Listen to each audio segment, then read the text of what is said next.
진리 안에서 행한다 함을 듣는 것보다 더 기쁜 일이 없도다. 아멘. 요한 3서 1절부터 4절까지 빈문입니다. 내 영혼이 잘됨같이 범사에 잘 되기를. 내 영혼이 잘됨같이 범사에 잘 되기를 이라고 하는 말씀의 제목입니다. 2월 새 달을 맞이하여서 첫 시간을 우리가 새 달 기도회로 모였습니다. 오늘 주시는 말씀으로 6월 한 달도 하나님 함께 우리 함께 동행하시며 믿음 가운데 승리하시는 우리 성도님들과 교회 되시기를 주님의 이름으로 축원합니다. 자, 오늘 첫날 첫 새벽 함께 받을 말씀은 영혼이 잘됨같이 범사에 잘되게 하옵소서라는 구절입니다. 2절에 나와 있습니다. 2절 말씀 보시면 사랑하는 자여 내 영혼이 잘됨같이 내가 범사에 잘되고 강건하기를 내가 간구하노라 라는 구절로 말씀을 주고 있습니다.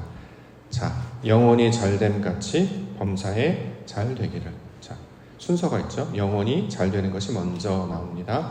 하나님의 뜻이 되겠죠. 자, 이것이 잘돼야 다른 일들도 잘 되어진다 라고 하는 원리를 이 구절을 통해서 우리가 이해할 수 있습니다.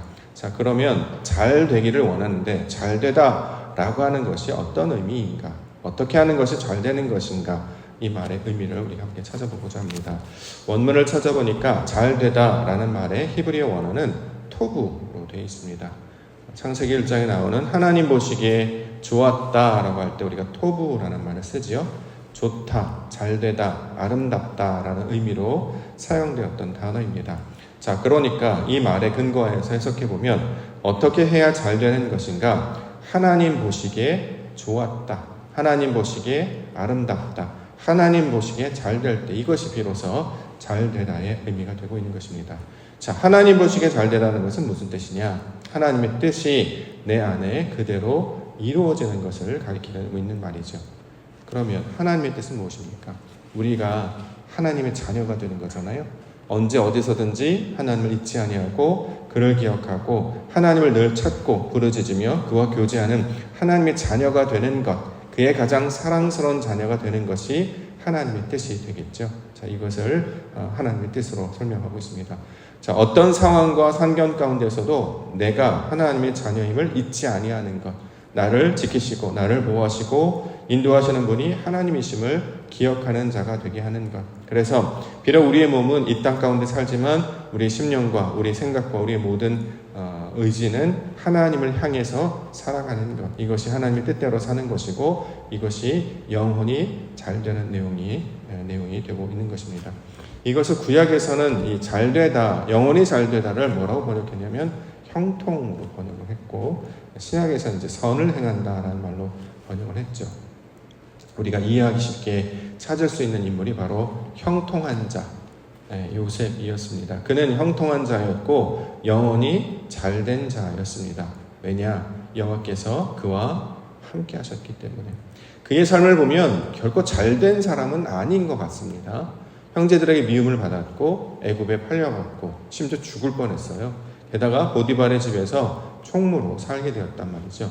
자, 외적으로 보면 사람의 눈으로 보면 하나도 잘된 것이 아닌데 성경은 그를 향해서 그는 잘된 것이다 이렇게 얘기해요. 왜 그러냐? 하나님께서 그와 함께 하시기 때문에. 창세기 39장 29과 3절에 보면 여호와께서 요셉과 함께 하심으로 그가 형통한 자가 되어 그의 주인 애굽 사람의 집에 있으니 그의 주인이 여호와께서 그와 함께 하심을 보며 또 여호와께서 그의 범사에 형통하게 하심을 보았더라.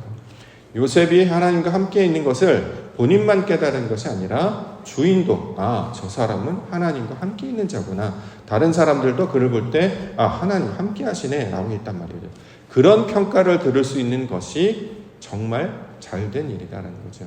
하나님 없이 이룬 것은 무엇이든지 헛된 것이고 세상에는 이룬 것이 하나도 없는 것 같으나 가만히 보니까 저 사람은 하나님께서 함께 하시네. 이것이 영혼이 잘된 자의 내용이 된다라는 것입니다.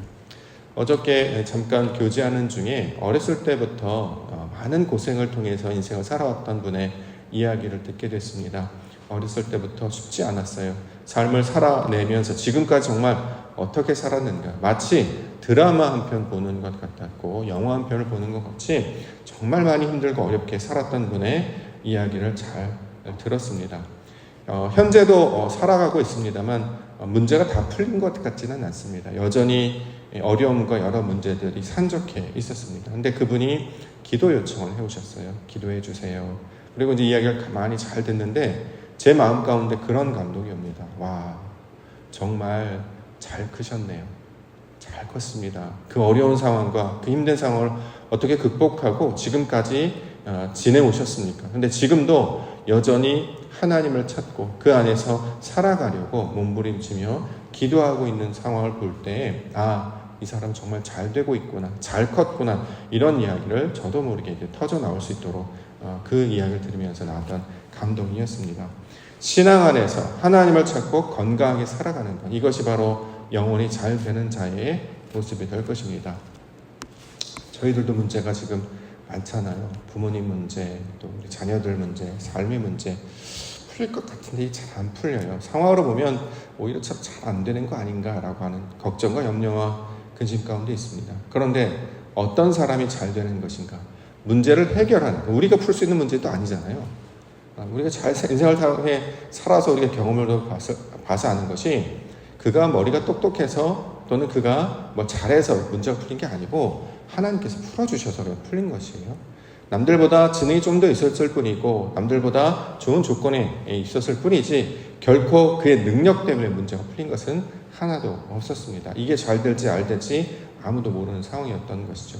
자, 그런데 그보다도 조금 못한, 좀 부족한 우리였지만 성경은 우리를 향해서 하나님 함께, 우리 함께라는 비전의 약속을 붙들고 살아가게 하셨고, 오늘도 저와 여러분들은 이 아침에 예배로 나와 하나님의 이름을 붙잡고 기도 가운데 있습니다. 이것을 성경에서 뭐라고 합니까? 영혼이 잘된 자다. 그러므로 범사에 잘 될 줄을 믿습니다. 그래서 강건하기를 내가 간구한다. 심지어는 장로인 요한이 내가 너희를 위하여 간구하겠다. 이게 장로인 그 요한의 목소리를 비롯해서 사랑하는 자여, 여기서 이제 사랑을 아비브라는 단어를 사용했는데, 하나님의 것과 우리 것이 같을 때 이걸 기쁨이라고 해석할 때 다비드라고 우리가 번역을 했잖아요. 근데 이 베트라고 하는 단어를 앞뒤로 배치해서 비브라는 말로 배치를 했더라고요. 그래서 하나님의 것과 우리 것이 똑같아졌기 때문에 이것이 기뻐하는 자요 사랑하는 자의 모습이다, 이렇게 설명을 하고 있습니다. 그러므로 우리의 영혼을 먼저 위로하시고 하나님이 함께 하심을 기억하게 하시는 것은 그 다음에 일어날 일이 하나님이 하실 일임을 우리로 알게 하시려고, 미리 준비시키시려고 이 일들을 하게 하신 줄 믿습니다. 만약에 이게 아니었으면 내가 열심히 해서 된 줄 알잖아요. 그렇게 살지 못하게 한단 말이죠. 인생을 아무리 부유하고 풍족하게 살더라도 하나님이 없으면 그것은 감옥과도 같고 지옥과도 같습니다. 그런데 실제로 감옥과도 같고 지옥과도 같았던 그 감옥에서 요셉은 형통한 자가 되었고, 심지어 바울과 실라도 감옥에서 찬송하며 기도하는 자로, 영혼이 잘된 자로 사는 모습을 우리 가운데 보여주셨습니다. 이것이 영혼이 잘 되는 일임을 우리가 잊지 아니하고 요란달 우리 말씀 가운데 나아가기를 원합니다. 그래서 보여주신 말씀이 진리 안에서 행한다, 3절과 4절입니다. 형제들이 와서 내게 있는 진리를 증언하되 내가 진리 안에서 행한다 하니 내가 심히 기뻐하노라. 내가 내 자녀들이 진리 안에서 행한다 함을 듣는 것보다 더 기쁜 일이 없도다. 진리 안에서 행하시기를 주의 이름을 간절히 축원합니다. 진리 안에서 행한다는 게 어떻게 한다는 거죠? 진리 안에서 우리는 행하고 싶어요. 저도 그렇고 싶거든요. 근데 진리 안에서 행한다는 건 어떻게 우리가 이해하고 적용할 수 있는가? 요거를 하나님과 나와의 관계를 통해서만 살펴보면 간단하게 풀어지더라고요. 자, 누가 진리입니까? 하나님이 진리이고 우리는 진리가 아니란 말이죠. 그러니까 딱 관계성으로 풀어보면 내 뜻대로 하지 말고 진리이신 아버지의 뜻대로 행해. 이게 진리 안에서 행한다라고 하는 것이죠. 뭐 이걸 우리가 가운데 적용하면 나의 습관이나 경험대로 하지 않고 하나님이 주신 말씀을 붙잡고 나아가는 것. 단적인 예로, 여러분 오늘 새벽 예배 왜 나오셨습니까? 세달 기도에 목사님이 나오라고 교회에서 정했으니까 나오셨습니까? 믿음대로 하나님께서 이루어주실 줄 믿습니다. 이게 진리대로 행하는 거예요. 어려운 게 아니라 나는 원래 습관은 난 새벽에 잘 일어나는 사람 아니고 기도하는 사람 아니거든요. 근데 6월 첫째 날은 우리 함께 교회가 약속하여서 이렇게 하는 것이 우리의 신앙에 도움이 되겠다라는 것으로 첫 새벽 기도회를 시작했고, 새벽 기도 때 하는 이야기가 뭐냐면 물론 말씀을 받습니다. 찬양도 하죠. 근데 중요한 게 뭡니까? 우리의 믿음을 깨워서 그 믿음대로 되는 것이 어떤 것임을 몸으로 나타나게 하신단 말이죠. 내가 하나님 앞에 나아가 기도하면 하나님께서 잘 된다라고 우리 가운데 말씀을 해주시고 그 믿음을 통해서 하나님의 일이 인류를 통해서 풀어지게 해주실 줄 믿습니다. 어저께 단적인 예로 우리 히로 아빠와 하솔이 아빠의 두 얘기를 했잖아요. 그분들이 아이가 아프면 약을 먹이고 병원을 데리고 가죠. 근데 특징이 뭡니까? 목사님, 우리 아이 위해서 기도해 주세요 라고 한단 말이죠. 그래서 좋습니다. 오세요. 기도를 한단 말이죠. 근데 신기하게 그러고 나서 아이들이 차도가 생겨요. 약을 먹어서 했을까요? 의사 선생님이 진찰을 해서 났을까요? 아니면 제가 기도를 해서 났을까요? 어떤 것 때문이었을까요? 저는 아버지의 믿음 때문에 났다고 생각합니다. 왜요? 그렇게 하는 것이 나의 경험의 뜻이 아니라 하나님을 찾고 이 교회를 하나님께서 만나게 해주신 그 목사님을 우리에게 보내신 것은 단순히 성경교사의 차원으로만이 아니라 성경을 가르치고 우리가 배울 수 있는 인터넷에서도 많이 통해서도 만날 수 있는 그런 말씀을 풀이해주는 사람이 아니라 하나님께서 세우셔서 그를 통해 믿음대로 나아가는 연습을 통해 내가 저 앞에 마치 구름 기둥과 같이 불 기둥과 같이 그 기둥 앞에 나아가면 그 스타우로스라고 하는 나무 앞에 나아가면 하나님께서 그것을 믿음이 있는 것으로 여겨줄게 라고 해서 마치 신하를 거치고 아들을 거쳤던 백부장의 믿음처럼 소유할 것을 우리 가운데 가르쳐준단 말이죠. 그러면 습관대로 하지 아니하고 말씀에 붙들려서 나아갔습니다. 이걸 진리대로 행한다라는 것이고 그 진리대로 행할 때 이것보다 기쁜 일이 없게 될 것을 이야기하고 있는 것이죠. 저는 그런 의미에서 갑자기 오늘 새벽에 그런 감동이 오는 거예요. 저는 기도의 능력을 믿습니다. 전 예배의 능력을 믿고요. 말씀의 능력을 믿습니다. 또 하나의 능력을 제가 다시 한번 생각하게 되는데요. 여러분들에게 보내심을 받은 목자와 가깝게 지내십시오. 이게 축복받는 길입니다.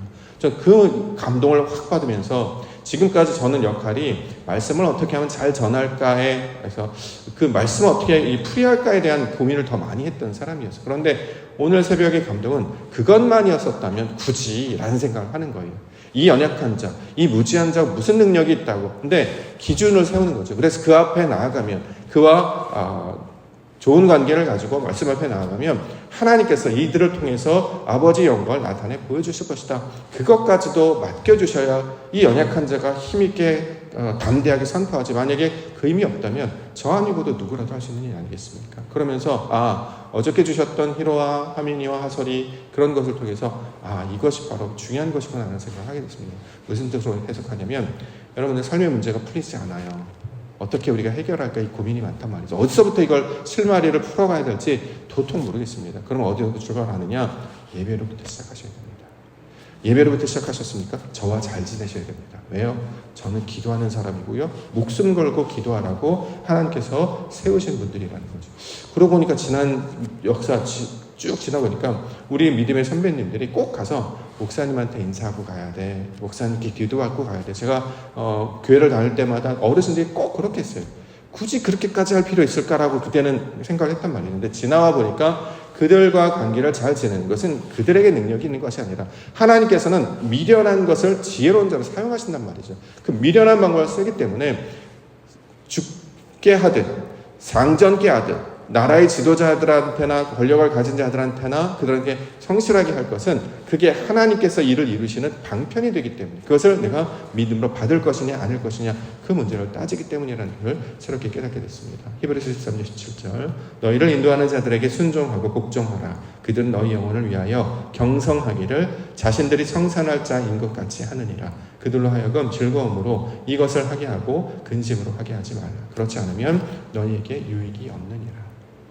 살아보니까 그동안 있었던 저희 담당했던 중고등부 목사님, 또 저희 했던 교구 목사님, 또 지나왔던 담임 목사님, 섬겼던 많은 목사님들과 좋은 교제를 하고 그 좋은 관계가 있을 때 실제로 저한테는 많은 유익들이 있었음을 발견하게 됐습니다. 심지어는 힘들었던 과정도 있었죠. 그러나 그 힘듦도 연단이었고 훈련의 과정으로 받아들여서 내 뜻대로 하지 않고 목사님이 하시는 대로 따라가려고 애를 썼습니다. 그러고 보니까 여기까지 오게 됐구나. 우리 권사님이나 집사님들도 얘기하는 경우가 있어요. 예전에 목사님하고 관계가 좋을 때는 좋은 일이 있더니 내가 그 목사님과 관계가 나쁘니까 나의 문제도 잘 안 풀리게 되더라. 그런 고백을 하셨던 이야기도 들었거든요. 그러면 우리의 삶의 문제를 어디서부터 어떻게 풀어가야 될 것인가? 예배로부터 풀어가고 하나님께서 보내신 자와 관계를 좋게 하고 우리에게 만나는 모든 일들과 좋은 관계를 유지하고 거기서부터 하나씩 풀어간단 말이죠. 신앙은 우리가 다른 종교들처럼 산에 올라가서 혼자 돛 닦는 명상으로 하지 않고 관계 속에서 계속 풀어가도록 하나님께서 우리를 공동체 안에 보내신단 말이죠. 그래서 공동체에 소속이 되어서 그들과 관계를 맺고 함께 연합하고 기도하고 함께 도우며 살아갈 때 놀랍게도 나도 건강해지는 것을 발견하게 돼요. 자, 이것이 원리입니다. 원리. 그 원리를 깨닫는 자는 우리 가운데 주시는 교회의 유익과 하나님께서 들으라고 보내신 말씀을 받으라고 보내신 주의 종과 또 함께 기도하라고 연합하게 하신 많은 기도의 동역자들이 그런 원리에 따라서 작동하고 있음을 깨닫는 은혜를 우리가 얻게 되는 것이다 라는 거죠. 6월 달 우리 삶의 문제가 풀리기를 원하는데 관계를 하나씩 그래서 어저께 아이들도 목사님한테 인사하고 가야지. 그 되게 중요한 교육이구나. 여태 전에 약간 좀 남세스러워서 그렇게 하는 걸 좀 부끄러워했거든요. 굳이 안 해도 된다고 했는데 아이들에게 가르쳐야 되는 거예요. 그래야 이 아이들이 다른 교회를 가거나 다른 주의종을 볼 때도 우리 교회 목사님처럼 대할 것 아니겠습니까? 그렇죠? 그렇게 하고 또 권사님, 장로님한테 기도받아야 돼. 권사님한테 축복받아야 돼. 집사님한테 사랑받아야 돼. 이렇게 가르치지 않겠습니까? 그래서 그렇게 사랑받는 자들은 잘 될 수밖에 없겠죠. 전 그것을 믿음으로, 은혜로, 기도로 키워내야 된다고 생각합니다. 오늘 장로님, 우리 자녀들, 아이들을 위해서 특별히 강조해서 기도해 주셨잖아요. 우리 아이들이 엄마, 아빠 사랑도 많이 받았으면 좋겠습니다. 저는 또 하나의 소망이 우리 아이들이 저의 사랑, 담임 목사님의 축복과 사랑을 많이 받고 자라는 아이들 됐으면 좋겠고 장로님들의 기도를 많이 받고 권사님들의 사랑을 많이 받고 집사님들의 응원과 격려를 많이 받는 아이들로 자랐으면 좋겠습니다. 그러면 흔들리지 않지 않겠습니까? 그것을 우리가 기억하고 내 영혼이 잘됨 같이 이 영혼이 하나님 앞에 우리 함께 하나님 함께 우리 함께라는 마음을 갖고 어떻게 살아가야 되는가? 이렇게 하나님께서 만나게 해주신 사람들과 풍성한 은혜를 살게 하시는 것이 하나의 복이었구나라는 깨달음에 나아갈 때 이것이 우리가 다시 범사에 잘되는 하나님의 뜻이 이루어지는 놀라운 영광이 내용될 줄 믿습니다. 이것을 기억하시고 우리 6월 한 달 말씀과 함께 하나님 함께 우리 교회와 함께 동행하며 살아가시는 성도님들 되시기를 주님의 이름으로 완전히 축원합니다. 기도하겠습니다.